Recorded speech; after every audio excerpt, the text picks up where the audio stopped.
Good evening, ladies and gentlemen. Just before the meeting starts, I just remind you about Council's governance rules. Council meetings, we're concerned to make them a safe place for everyone. During the Council meeting, members of the public cannot address the meeting outside of public question time, must not interject or act offensively, must remain seated, must switch mobile phones to mute. I remind councillors about that as well and take note of that myself. Must not operate any recording device, audio and/or visual without obtaining the consent from the Chief Executive Officer at least 3 days prior to the Council meeting, and can display placards or posters provided they're not offensive, do not obstruct entrances and exits to the chamber. Hello, can anyone hear me? Or impede any view or person. The Chair, who this evening... I'm not even on. Oh, hello, Jim.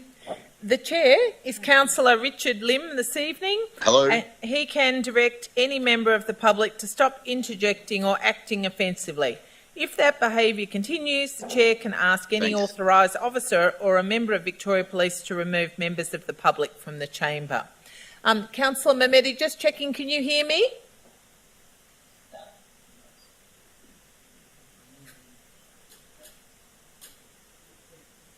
Deputy Mayor, we might just have to wait until... Councillor Mehmeti, can you hear me? Yes, I can. Thank you. Okay, that's good. I can't see an image.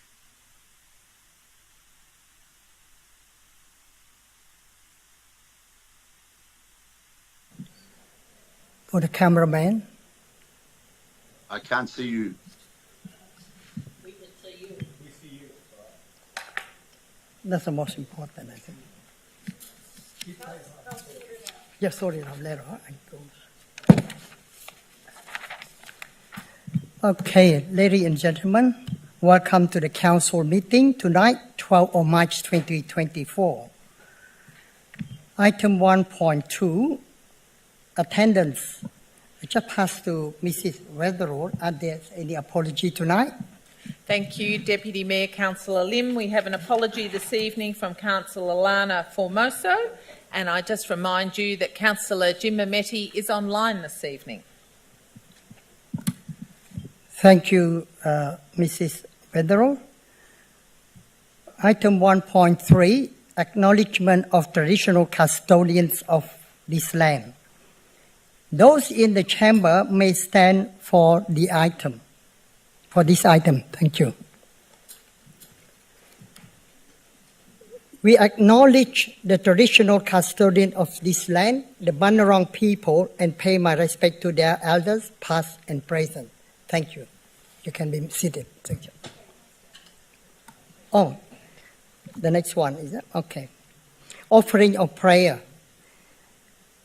As part of our Council commitment to recognize the cultural and spiritual diversity of our community, the prayer reflection of affirmation this evening will be offered by the affirmation by Councillor Rhonda Garrett, because Pastor Owen is not in attendance tonight. Therefore, please, Councillor Garrett, you can do the affirmation for tonight. Thank you. Thank you, Deputy Mayor. Acceptance of change. Change has come unbidden and at times unwelcome. There are many challenges to be faced and overcome. Change can be daunting and scary, but it has come. Ready or not, change is here and must be accepted. May we be equal to the task ahead of us, ready to renew ourselves, ready to take on the new, anxious to let go of the old ideas that no longer fit, moving with confidence into the future, our future.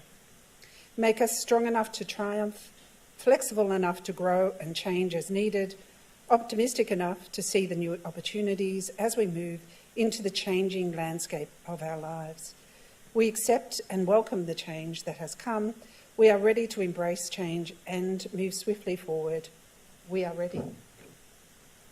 Thank you, Councillor Pratt.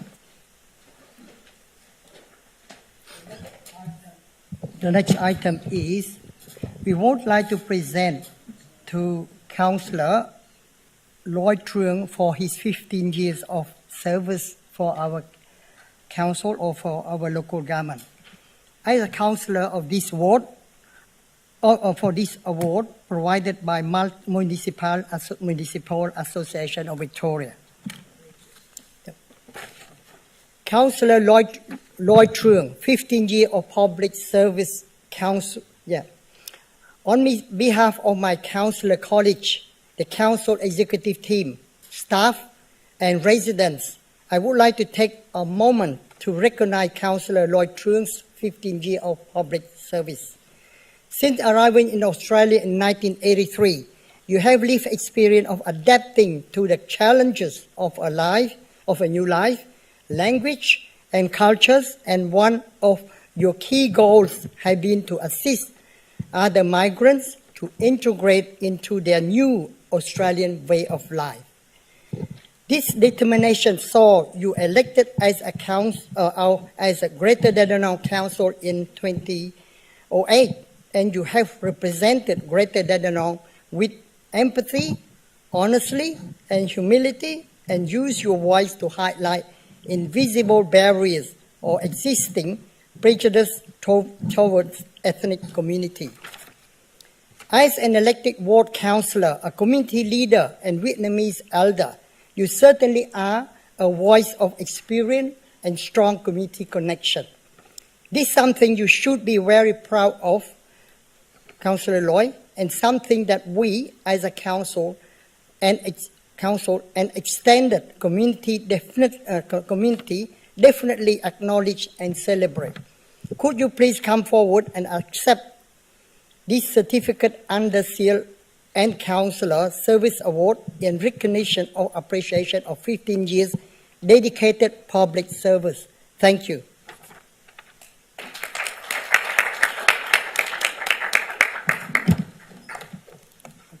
anyone take a photo? Yep, this one more first.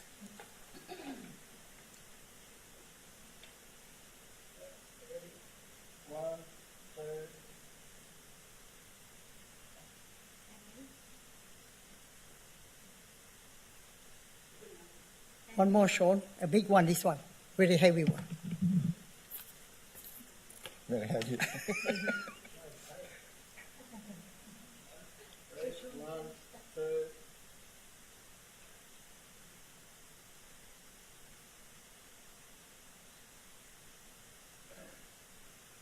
Thank you. Heavy one, I mean, 15 years. Yeah, thank you.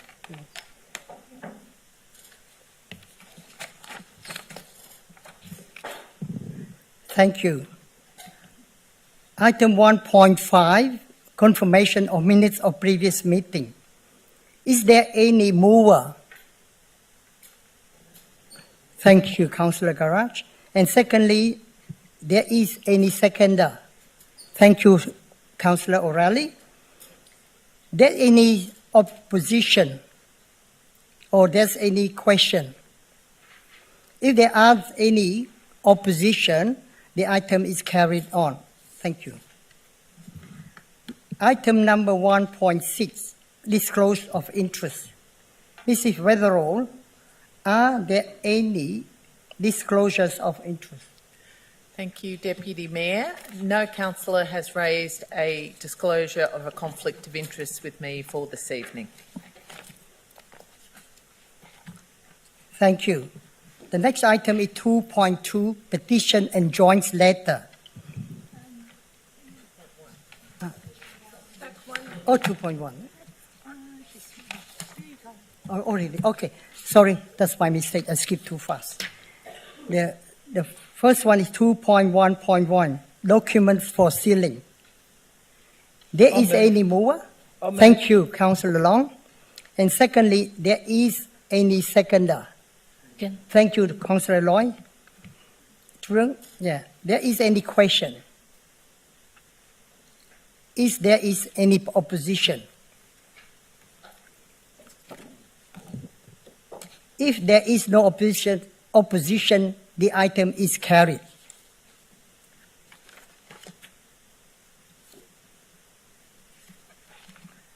The 2.2, petition and joint letter. 2.2.1, petition and joint letter. Is there any mover? Please, hand up. Thank you, Councillor Garage, and also second. Sorry, it was me. Oh, you first. Okay, I saw Garage first. Okay, doesn't matter. Either one of them.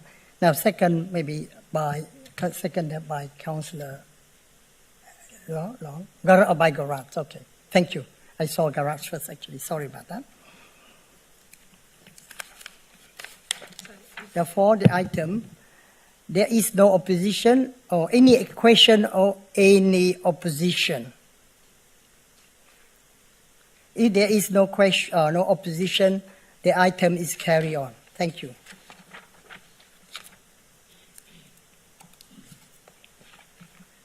Now, come up to the public question, item number 3. I pass to Mrs. Weatherall for public question.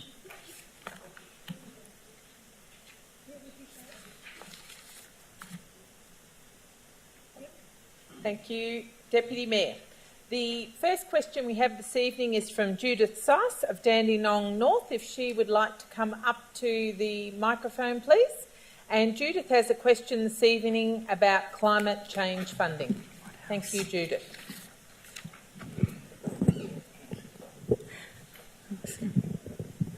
Good evening. At the last council meeting, in response to a question about resourcing climate change, the answer given was the budgets are guided by the council plan and that preparations for the next council plan are underway and that climate change will be considered then. However, we're talking about now and not the next council term. The current council plan, which was 2021 to 2025, mentions climate change 36 times, including stating that it's a high priority of this council. The council will proactively respond. It's a key focus. The council has a duty of care and that the council is leading the community's responses. So, given the strong emphasis in the current council plan, why is the council funding on climate change so poorly that by its own admission in February 27 last year, it actually had less than half of the staff than the other councils in our area? Thank you. I'd now like to ask Mr Manavasa Gasavan to respond, please. Thank you for your question. Through you, Deputy Mayor. We have answered this previously as well. So what I would say is the council consider all resource requests through the council budget process. And also, as you know, council provides more than 100 different services, so all the priorities, council will consider those through the current budget process, which will commence shortly. And we'll encourage you to part of the community consultation process for the budget, encourage you to put any submissions through. Do you mean, though, can I just clarify, do you mean the next term, which is 2025 to 29, or do you mean what I'm asking, is this council one, which finishes in June 2025? So I'm talking about the budget from June 2024 to 2025, which is the end of this 4 year. So, Judith, perhaps I can answer for you. Council's currently in the process of developing its 2024-25 budget currently. We would really encourage you to put in a submission for the 24-25 budget period, and this will be out for community consultation. So the councillors tonight have heard your feedback and heard your previous concerns about this, and officers will put up recommendations around the budget, but the council actually resolve and determine what the budget is, and there will be opportunity for the public to come and present in regards to the budget as well. So you will have opportunity to make commentary about what priorities are in the 24-25 budget. Thank you. All right, we now have Mr Jacob Dudman Doyle, who's here this evening. He has a question on the shelter at Tatterson Dog Park. Thank you, Jacob. Good evening. My name is Jacob, as you know. Tonight my topic is shelter all around Tatterson Dog Park. On hot days there's a little swimming pool. I would like for City of Grey Dandenong to do a shelter over it So what I mean is that the whole dog park gets covered in shelter so that when we have 38-degree days and people want to bring their dogs for them to jump into the pool, during summer the sun doesn't have to affect people that much. Sorry to interject. Deputy Mayor, will you allow me to speak?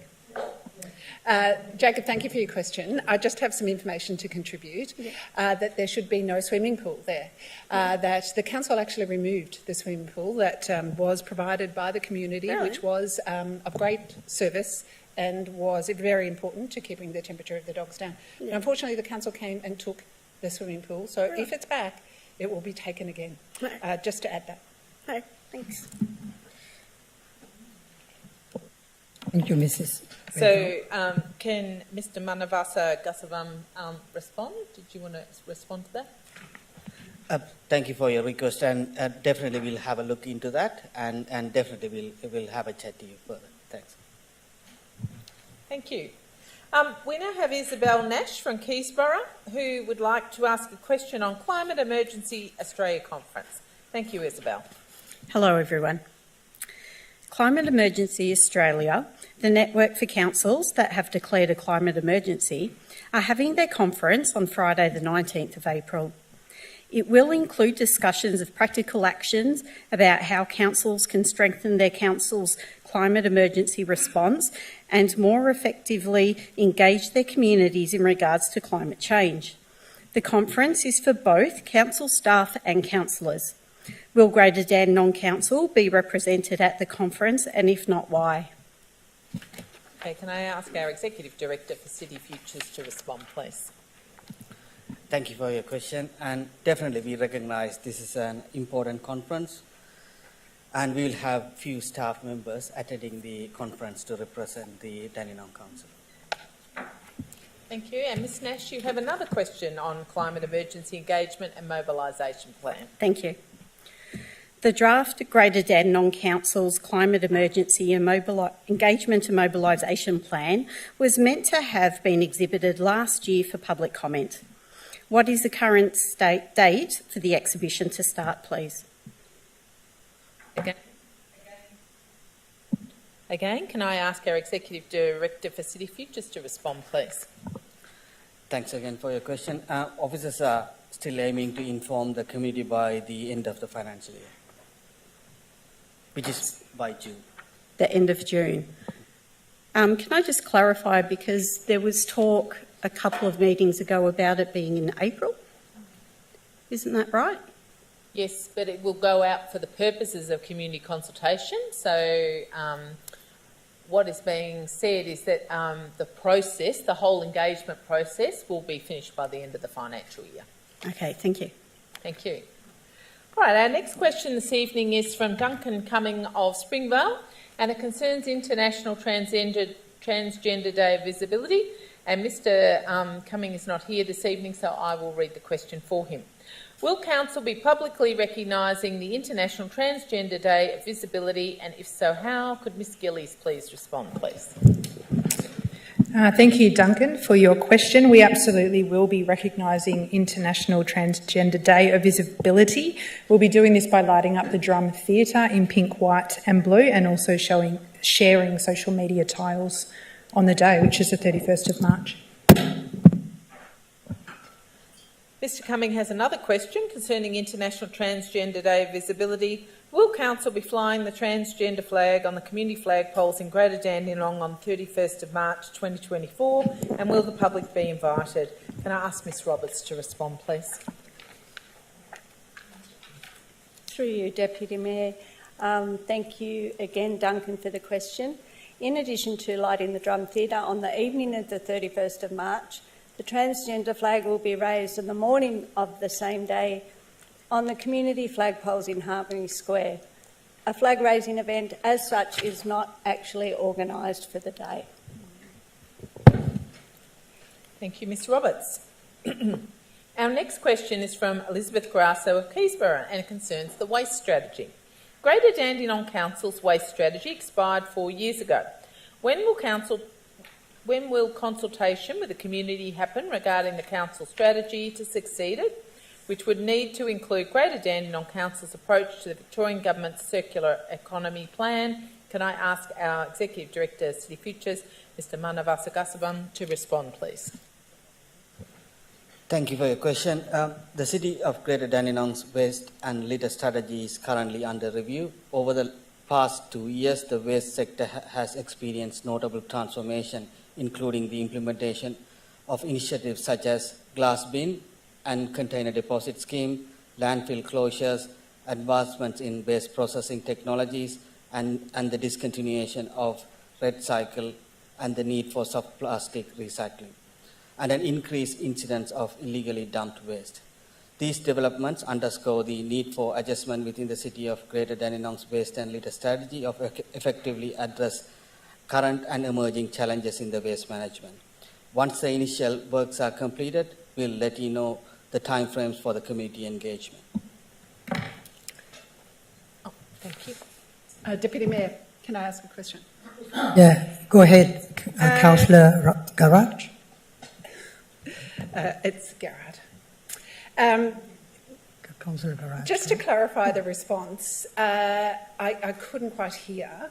Are you saying that the waste, that it will be updated? Did you give a time frame? And I think the question was around when will the public be invited? I didn't hear that. If you could just repeat that. Yes, I'm not giving a time frame at this stage because we need to do, because of a lot of changes happened, we need to do a bit of work on that. Once we finalize all those works, then we're happy to advise the time frames.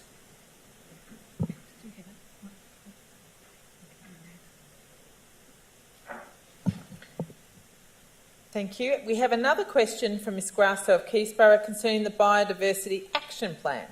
When is the first annual progress report for the Greater Dandenong Biodiversity Action Plan going to be publicly available? Can I ask Mr Manavasa Gasavan to respond, please? Thank you. Officers are currently finalising the document, so the report will be finalised at the end of the March this year.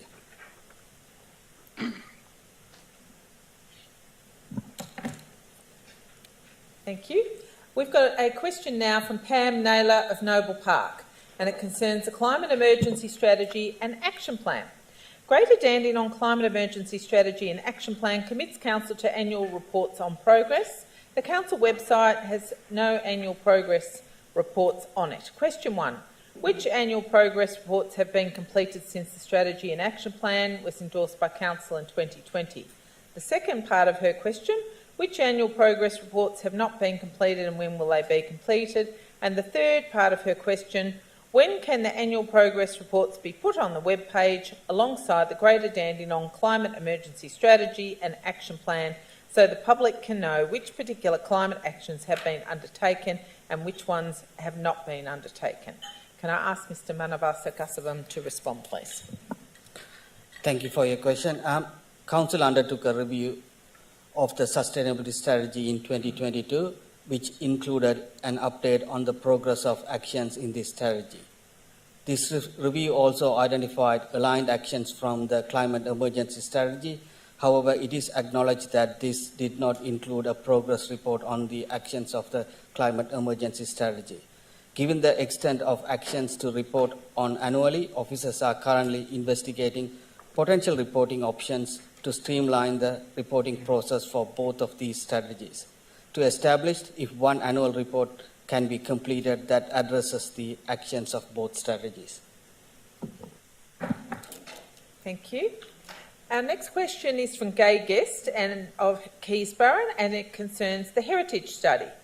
At the last council meeting, I asked a question about updating City of Greater Dandenong's Heritage Study. The question was not about which sites were on there now, but which important sites weren't there. When this was a council debate about the Jug House, 1060 Heatherton Road, Noble Park, an iconic residential home that captured the interest statewide through ABC radio coverage, there was a commitment by council in 2021 to examine new sites for protection. 3 years later, nothing has happened, and our city's heritage continues to be lost. When is this examination of new sites going to occur before it is too late? Can I ask Mr Manavasa Gasavam to respond, please? Thank you. Prior to Council being able to consider the addition of further sites of its heritage overlay, it should first ensure that the current controls are existing sites are correct. As advised at the last Council meeting, this review of existing sites in the heritage overlay is underway. Once this has been completed, Council will consider any potential further heritage actions or projects. Thank you. Ms Guest's next question concerns additional staffing. In this year's budget, will money be set aside to employ additional full-time staff in the many areas that are understaffed, particularly cultural heritage and sustainability waste? In these areas, we're dragging our feet and protecting our dwindling cultural and environmental heritage and not delivering vital programs to combat climate change and our waste issues. As staff move departments or transfer out and an award-winning health program loses staff, it's time to reinforce Council's personnel with additional staff to deliver timely, efficient and effective programs with real outcomes. It's said the Council's a slow-moving machine. However, time is passing rapidly and we need productive results before our heritage, whether cultural or environmental, is lost. Local councils are the guardians of our local heritage. We need positive action rather than just words and ideas, as we have a track record in Greater Dandenong of treating our heritage. So, Mr Manavasa Gasavan, would you like to respond, please? Thank you for your question. As I mentioned previously, all requests for additional resources will be considered part of the upcoming Council budget process.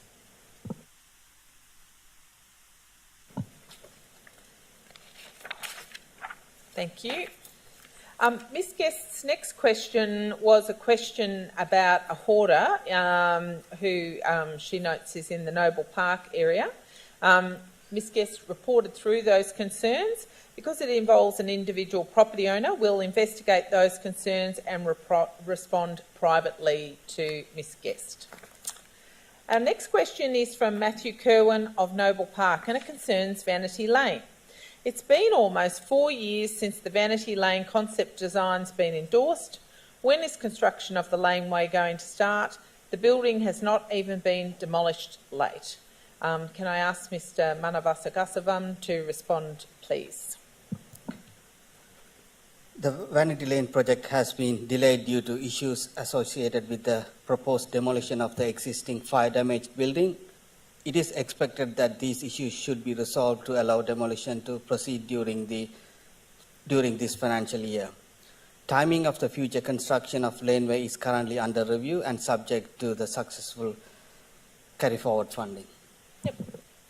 Thank you. And I might just add to Mr Kerwin, we're looking to, as part of our quarterly reporting, strengthen our reporting on projects. So if you'd like to look at our next quarterly report, there should be a good update there for him as well. In regards to Mr Kerwin, his next question concerns traffic calming measures. Will the colour and height of the raised platforms proposed for the Railway Parade Noble Park traffic calming measures be the same as recently installed in Bloomfield Road, Keysborough? I found the height and in particular the bright red colour of those raised platforms very effective in slowing down the speed of motorists in Bloomfield Road. Again, can I ask Mr Manavasa Gasavam to respond? Thank you for your question.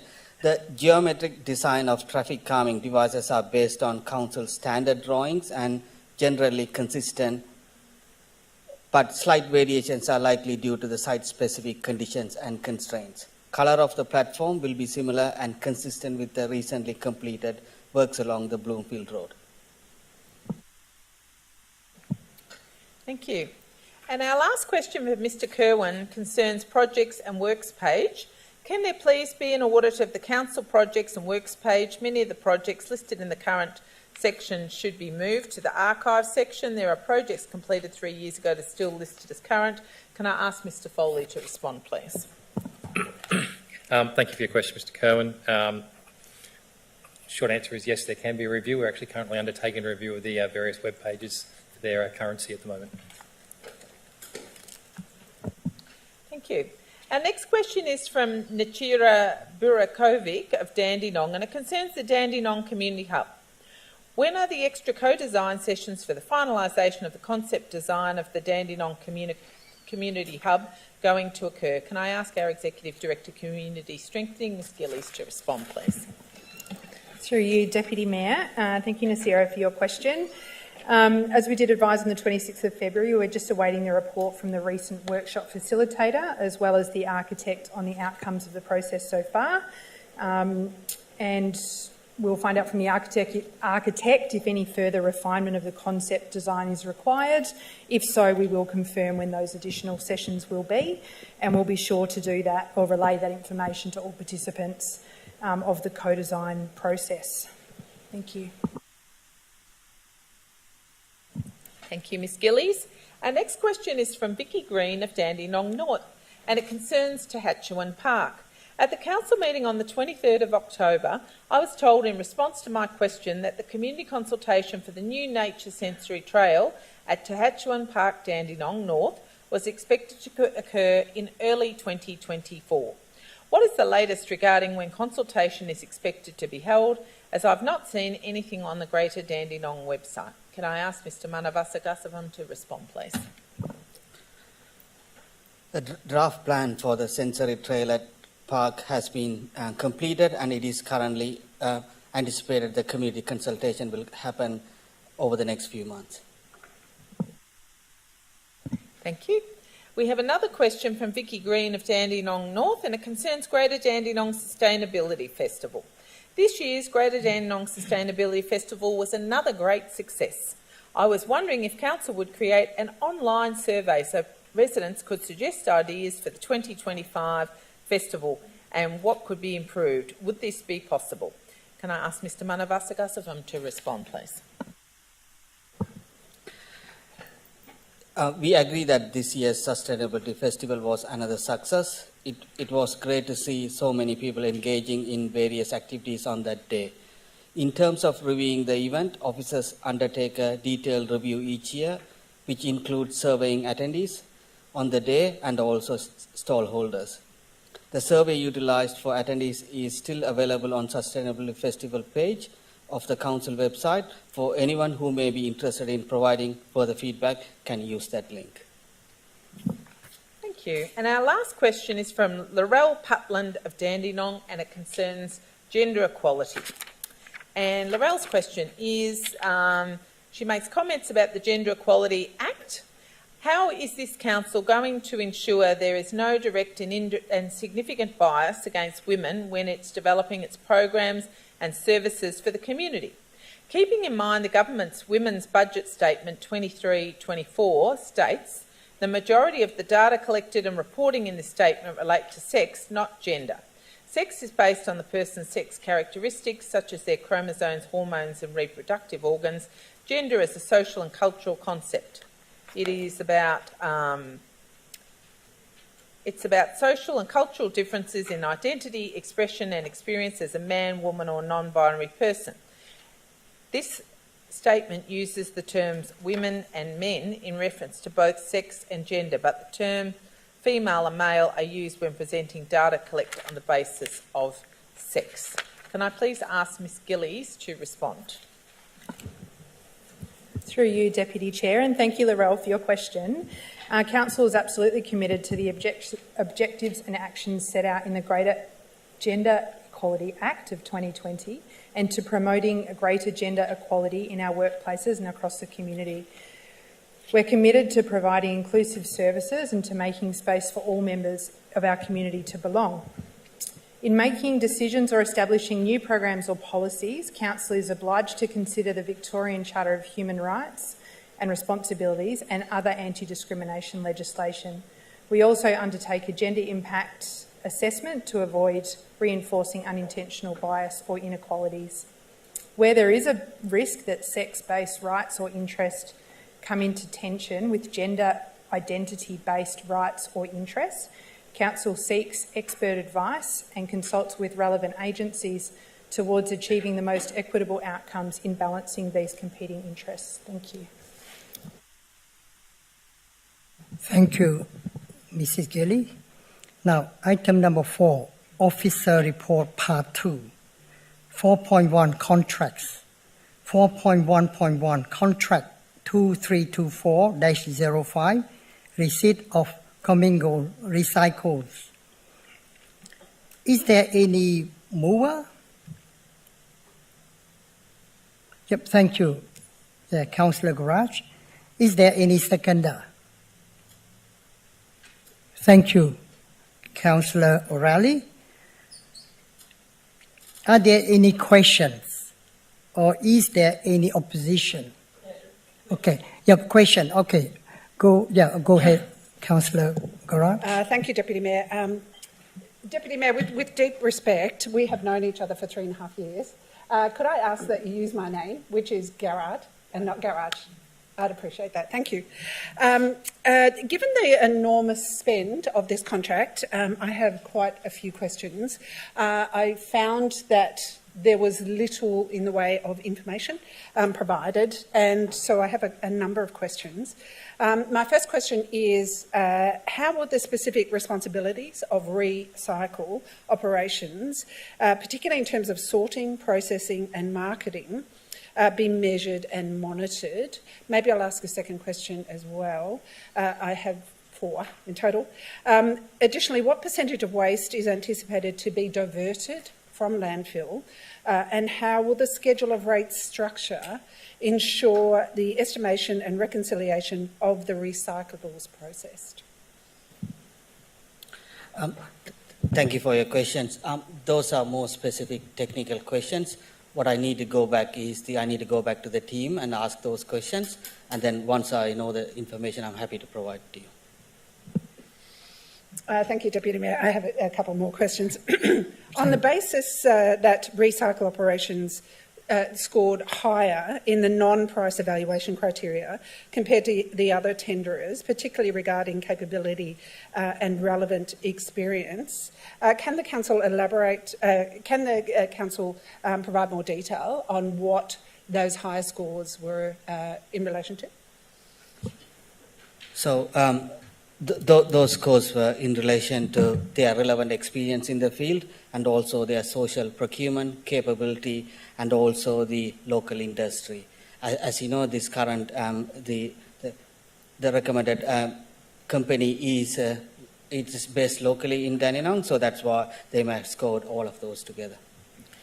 Can I just add, through you, Deputy Mayor, if we're going to have a lot of questions on a tender, we may have to go into confidential because tendering has a whole range of requirements and I wouldn't want us to breach those requirements. So I'm happy to restrict my further questions to the council's monitoring and evaluation processes rather than the contract itself. My other question is, how does the council plan to monitor and control costs throughout the contract term? And is there an expectation that the cost of this contract, which is around 4.4 million, will in some way offset our current expenditure in landfill waste? So performance of the contract, we'll monitor that throughout the tender process. Which officers will monitor the volume goes in and also their performance of those things. But I'm not sure this cost will offset any other landfill cost. We need to look into that because there are a lot of factors involved in that. So just to finalise, so I vaguely understand that you are not sure. Is your response, but there would be an anticipated lowering of our general waste expenditure if there is large diversion towards the recycling. My last question is just around the due diligence especially in the contractors, given the contractors has taken over Polytrade. Polytrade, we know, has had significant issues in the past, and so my question is around, can you take us through the due diligence process that was undertaken to ensure those problems are not reoccurring? Our procurement team go through that process. I'm happy to refer that to Mr. Foley. Thank you. My other questions relate to the tender, so I'll... That's all, Councillor Garrard. Garrard, that's it. Okay, that's all. Thank you. other opposition? No, I've got a question. Thank you. On that question, go ahead, Thank you, Deputy Mayor. Councillor. My question is directed more at the point 23 of the thing where it says Recycle Operations is a proven and capable contractor for the provisions of the receipt of the commingled recyclables. They have been providing all the services required under the contract to the City of Greater Dandenong, so on and so forth. And when I've done a quick Google search, the company has only been established as part of the RE Group, who started in 2013 in 2021, compared to the other tenderer who's been in the business for about 44 years. Since 79, I found on the internet. So I was just a bit curious that it says, a company that's only been in operation for 3 years as a tenderer compared to the company that's been operating since it says 79, but it doesn't matter. It's long anyway. To have a proven track record within the space of 3 years, it's just I'm a little bit confused as to how we've come to this conclusion. Not doubting our procurement policies, but just wondering, like I said, based on the length of actual existence of the company, how did we get to this? I'm reading directly from the report here, not divulging any information, but just purely relevant experience track record. Thank you. Thank you, Councillor Milkovich.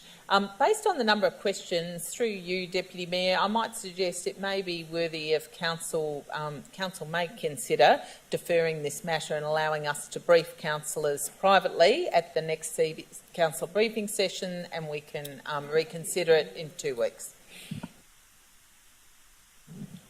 Thank you, Councillor Garand.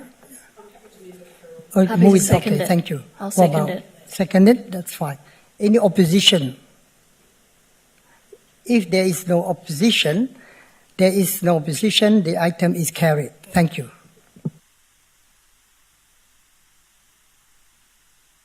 Yes, the motion is moved. Deferred for next meeting. Is that right? Deputy Mayor, are we adding a time frame to that deferment? Is that until the next meeting? They want for the next council meeting for another 2 Until the weeks' council time. says so. Thank you Okay, for thank that. you. Thanks. Yep. Okay.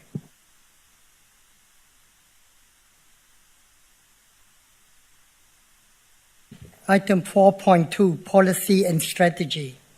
4.2.1, Review of Council Policy and Policy to Abolition. Is there any mover? Thank you, Councillor Garab. And also, any seconder? Thank you, Councillor O'Reilly. Are there any question or any other opposition? If there is no opposition, the item is carried. Thank you for that.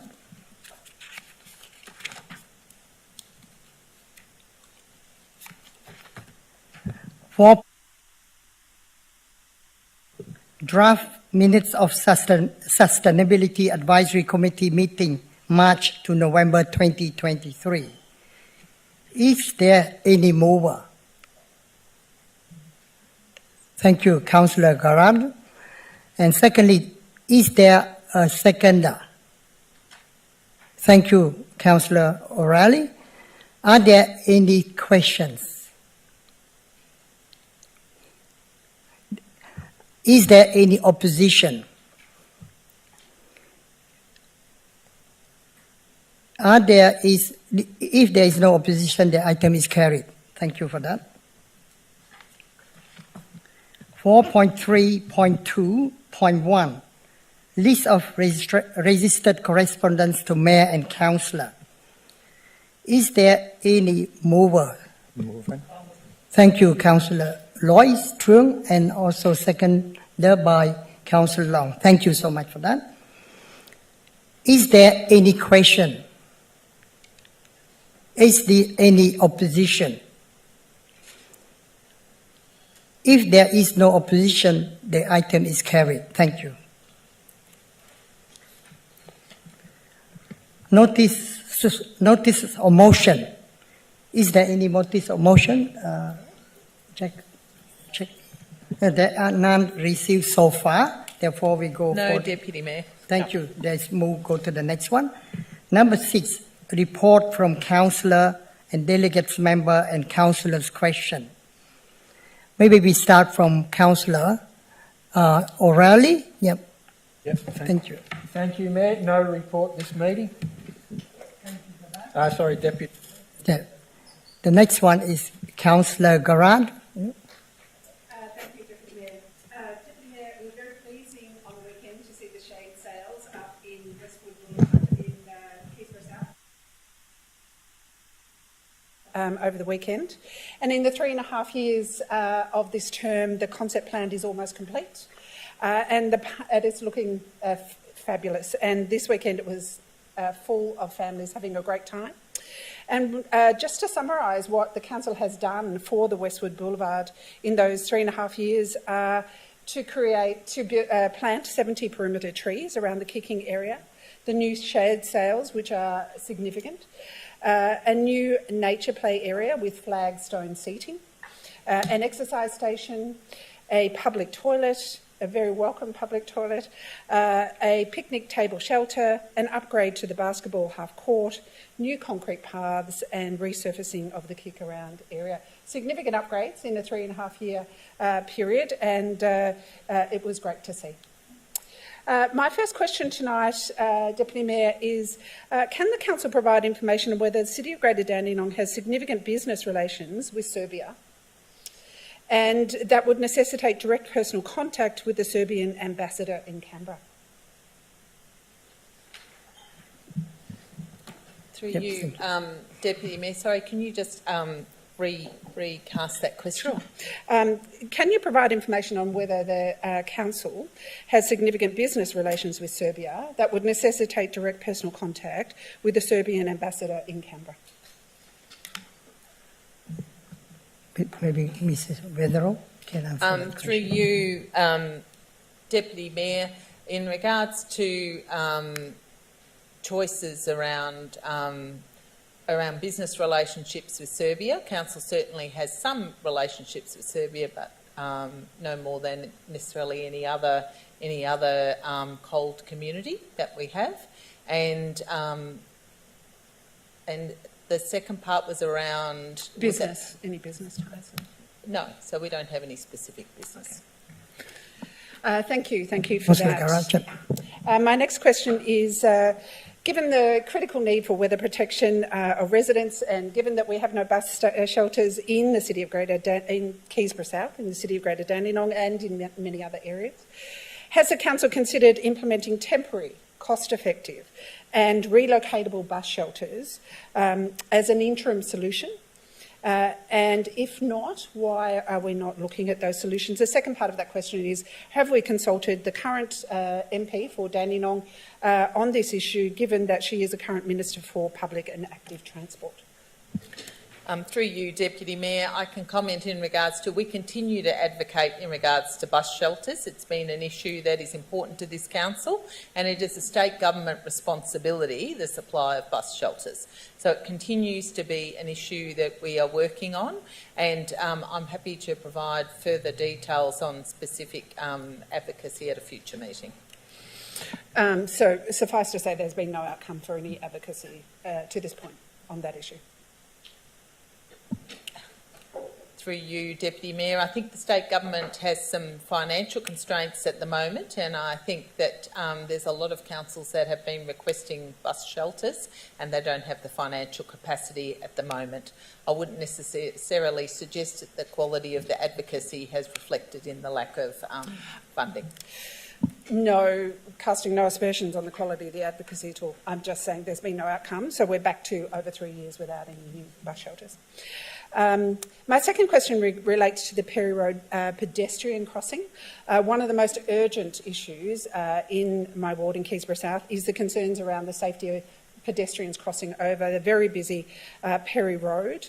In relation to the council advocacy, which goes back 2 years to the Victorian government, have we had any feedback, progress, outcome from that considerable advocacy over a 2 year period, including letters to the MP Tim Richardson and other relevant MPs for assistance in funding the pedestrian crossing? Through you, Deputy Mayor, I would take the advocacy element on notice. Perhaps our Executive Director of City Futures might like to add some more to that as well. Yeah, through you, Deputy Mayor, I'm happy to add. Yes, we have did some advocacy, and the state government pointed at as a grant funding opportunities. So we worked with them on that, but at the end of the day, that Perry Road was not eligible for this funding. The primary reason given to us is there was no accidents on that road. So that's why we were not eligible to get any funding from state government. And so we still work with them to advocate further on that. Thank you. So we're back to the catch-22 of waiting for accidents to happen. Just to follow up, the advocacy on that item appears to have fallen off our advocacy website. And I'm wondering where the current designs and cost estimates are located. They used to be on the website over a year ago. And also if there has been any public consultation on those designs. I'm not aware of any public consultation. So I'm just wondering if that is that planned to invite the public around the placement of that pedestrian crossing. So in regards to the advocacy information, thank you for the feedback, and we'll take that on board, and Mr Foley and his team will review that. In regards to the other element, I'll take it on notice and I'll provide a response. Thank you. That's all from me. Thank you, Councillor Garrard. Now the next one is Councillor Long. Please go ahead. These are some of the events that I've attended since my last formal meeting. The 28th of February, I attended the 39th anniversary of the Italo-Spanish Club lunch. On the 1st of March, I attended the soccer match between Dandenong City and Oakley Cannons. It ended up a draw, 1 goal each. On the 6th of March, I attended Payne's Courageous Me presentation at the Drum Theatre. And on the 7th of March, I attended the Napoli Family Club's 34th anniversary lunch. On the 8th of March, I attended the International Women's Day breakfast hosted by Greater Dandenong and Callista College at Springvale Town Hall. On the 9th of March, I attended the Premier Cricket Women's First 11 final, Melbourne versus Prahran, hosted by Dandenong Cricket Club. Melbourne won 4 for 259 to Prahran, all out for 96. Thank you. Thank you, Councillor Long. You have any question, Councillor Long? The next one is Councillor Memeti. Yeah, oversee at the moment. Yeah, please go ahead, Councillor Memeti. Thank you, Deputy Mayor. My first question is regarding the dog park, the proposed dog park at Keneally Street in Dandenong. Last week we sent letters to residents just letting them know what's happening at the new dog park. We had an email from one of the residents saying that she was concerned that there'll be no fencing for the dog park, that the dogs can actually run off to where the creek is and could easily drown. So what has council thought about that?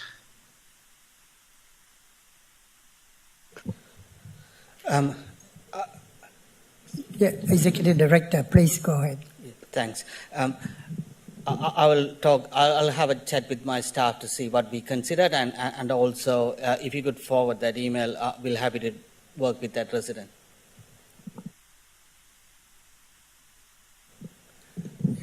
Councillor Memeti, any more questions? Councillor Memeti? Oh, it's gone already. Yeah, okay, thank you for that. Yeah, the next one is Councillor Lloyd Truong, please. Yeah. Thank you, Councillor Truong. The next one is Councillor Tan. Yeah. Thank you, Deputy Mayor. Just want to provide some of the events I attended to since the last council meeting. On the 2nd of March, I attended the Noble Park Community Fun Day, which is formerly known as the Noble Park Big Day Out. So I just want to say congratulations to the Community Strengthening Directorate for doing a great job. So we've got 5,500 people attended on the day. And thanks to the state government as well, Noah Park Revitalisation Board, for contributing with the funding for that. And thanks to the Greater Dandenong Youth Services and our council staff and our volunteers. So great work. And on the 3rd of March, which is Clean Up Australia Day, so I attended with about close to 10 people doing a clean up in Noble Park Activity Centre, which is great to see that the Activity Centre now it's a lot cleaner than before. And I just want to say thank you to our council staff too for doing a great job.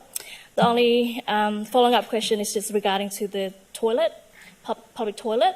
So through you, Deputy Mayor, just want to find out how often do we clean it? It's not that clean. Thank you. Probably go to Mr. On Douglas Street, which is the... Which one? Douglas Street. Douglas Street, yeah. Okay, thank you. Yes, I'll follow that up with my team and then let you know the frequency. Any more questions? Thank you. Again, follow-up question. So this is regarding to fallen trees, branches from the storm a couple of weeks ago. So our resident tried to contact our council a couple of times, but no response.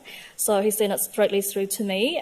If you can follow up location on Huntsman Drive, Noble Park, if you can clean it up like as soon as possible, it'd be great. Yeah, we're happy to follow that up. Thank you. That's all from me. Yeah, thank you, Councillor Tan. Next one, Councillor Dark, please. Thank you, Deputy Mayor. Deputy Mayor, my first question for this evening has to do with Warragamba Court, and I was there on the weekend attending an auction. I noticed that in the middle of the court, the asphalt has actually washed away to the point where it's just now gravel that's basically showing through. And some residents had previously put through a request about the potential for resurfacing, and an area of 3 metres long by 1 metre wide was all that was surfaced. And then since then, the disintegration of the road has picked up quite a bit. If we could please have a look and see what options are about looking at getting it resurfaced. Thank you. Is that Mr. Nivasa Gavsam? Through you, Deputy Mayor. Yes, definitely. I have asked the team to inspect that road. So once that inspection report comes out, yeah, we'll make those decisions. Yeah, thanks. Thank you. My next question... Councillor. Sorry. My next question to the relevant officer. I received a couple of emails, one that had been forwarded to me, and I know Councillor Garrard had previously been in correspondence regarding Koala Court in Keysborough and some flooding issues. And I know over the years there's been issues in Barrington Close. There's been issues, actually what was raised as well with Warragamba Court.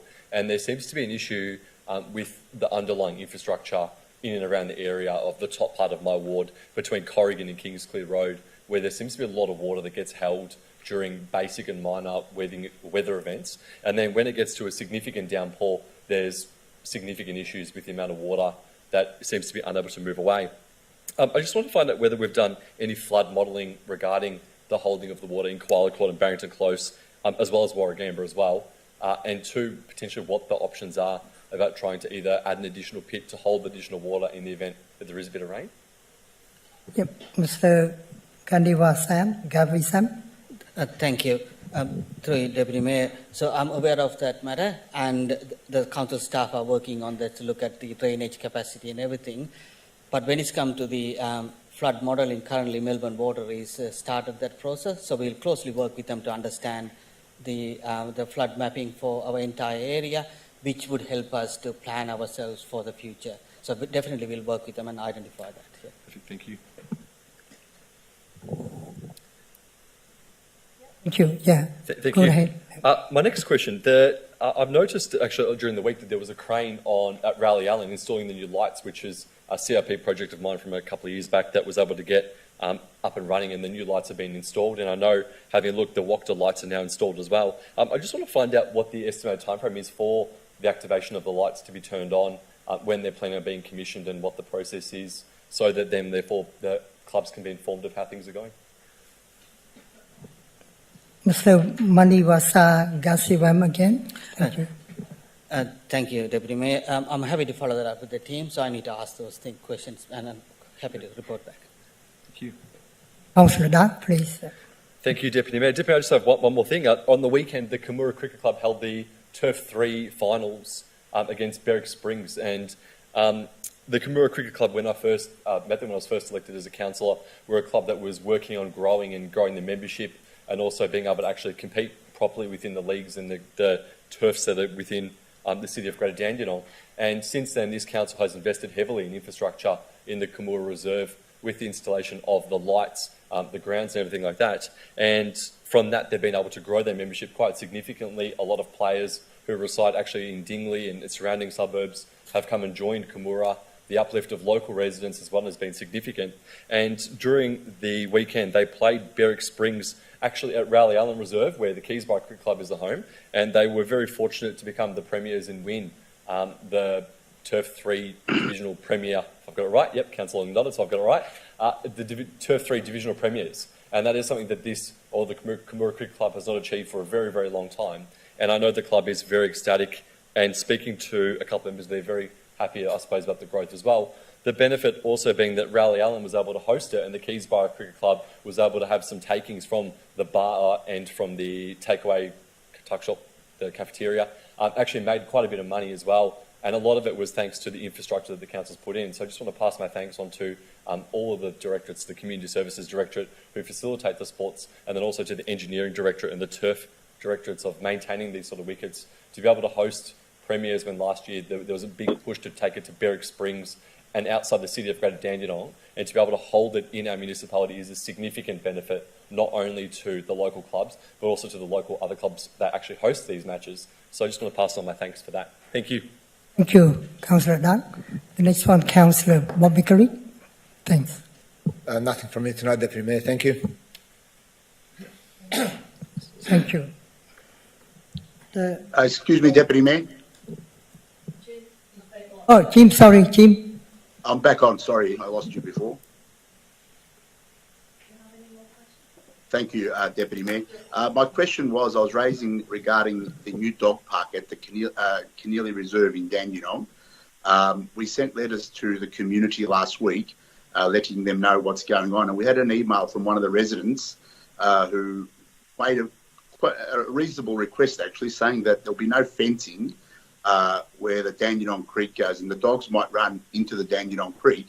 Have we thought about having fencing to protect those dogs that could jump into Dandenong Creek and then could easily drown? So have we thought about fencing off where the Dandenong Creek is? Through you, Deputy Mayor, I'm not sure whether we consider that or not, but I'm happy to have that discussion with the staff. And also, if you could forward that resident's email, we are happy to talk to the resident, and also we'll try to find a suitable solution. Thanks.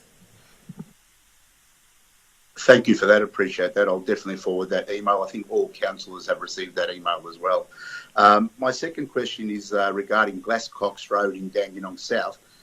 It's a road that's not sealed properly yet, and I've had quite a large business contact me today regarding the dust that goes onto their property and even into their offices, and it's just costing them a lot of money to get this dust always cleaned off. Their request is, when will Glasscox Road be fully sealed?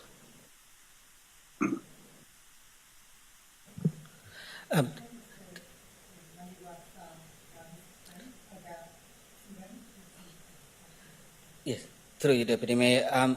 So I think definitely we'll have a schedule of that one, but I'll have a look at our asset management system and see when we are planning to seal, and happy to advise back. Thank you. Councillor Thank you very much. Matty.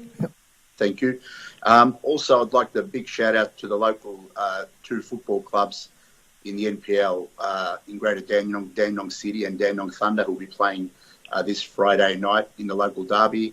I urge as many people to attend. It's always a big crowd. There's always between 3,000 or 4,000 people, and it's definitely the biggest sporting event within our city. So congratulations to Dandenong City, who are back in the top tier in the National Premier League. Good luck to both teams, and hopefully it's a great game. Also, Deputy Mayor, I would like to wish all our community the month of Ramadan Kareem, to everybody that's practicing the Muslim faith. And also to my good friend, Councillor Lloyd Trung, on celebrating 15 years of service in the city of Greater Dandenong. Congratulations, mate. I've been there from day one when you first got elected, and it's been really great working with you. Congratulations on 15 years. Thank you, Deputy Mayor. That's all from me this evening. Thank you, Councillor Mehmeti. Excuse me, I'd like to say something. Sure. The match between Dandenong Thunder and Dandenong City, because there was a bit of a riot in the spectators for Dandenong Thunder, there mightn't be any spectators for this game coming up. We haven't been notified yet. Thank you. Thank you, Councillor Long. Councillor Mehmeti, any more questions? That's all. Thank you, Deputy Mayor. Councillor Mehmeti. Now, the next one is just my report, being tabled at my attendance for the minutes already. I already sent my report to the governance. And secondly, just want the CEO to table question taken on notice at the last council meeting. Yes, Deputy Mayor, I will be tabling the questions from the last meeting. Yeah, and I think that's about as CEO, Mrs. Weatherall, the council question to take on notice last meeting already. Thank you. Thank you for that. And that's all for the meeting for tonight. And thank you so much, everyone. Sorry, I missed. Sorry, I'm in a hurry. Yeah, the next one is urgent business. There is two recommendations. First is to accept item of urgent business. Any mover? Yep. Thank you. Any seconder? Yep, you move first. Yep. Okay. Thank you for that. Sorry for misunderstanding and. So any. Oh, yep, that's right. Yeah. There is any questions? No. If there is any opposition? Is there any opposition? No. If no opposition, if there's no opposition, the item is carried. So now we go to the second recommendation. Okay. This one? No. This one, okay. Okay. Yep. The second recommendation, the motion, is that right? Yep. Motion number 1 is the endorse of the proposed motion to Multi-Municipal Association of Victoria as outlined in this report. Deputy Mayor, I'd like to propose an amendment to motion number 1. Yes, okay. So the amendment I'd like to propose is where the MAV calls on the Victorian Government to advocate to the Australian Federal Government and for the rapid processing of valid bridging visas with work and study rights whilst they await decisions on their protection applications, including automating the bridging renewal process. The second change is point 3, which is instead of provide improved access, allow access to tertiary education options after the age of 18 and the rest as written. You're looking for a seconder? Any seconder? Thanks, Councillor Long.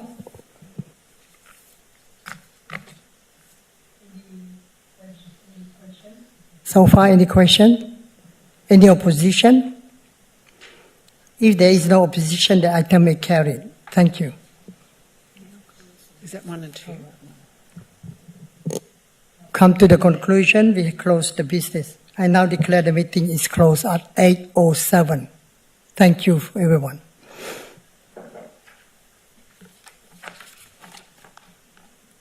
Thank you so much. Thank you.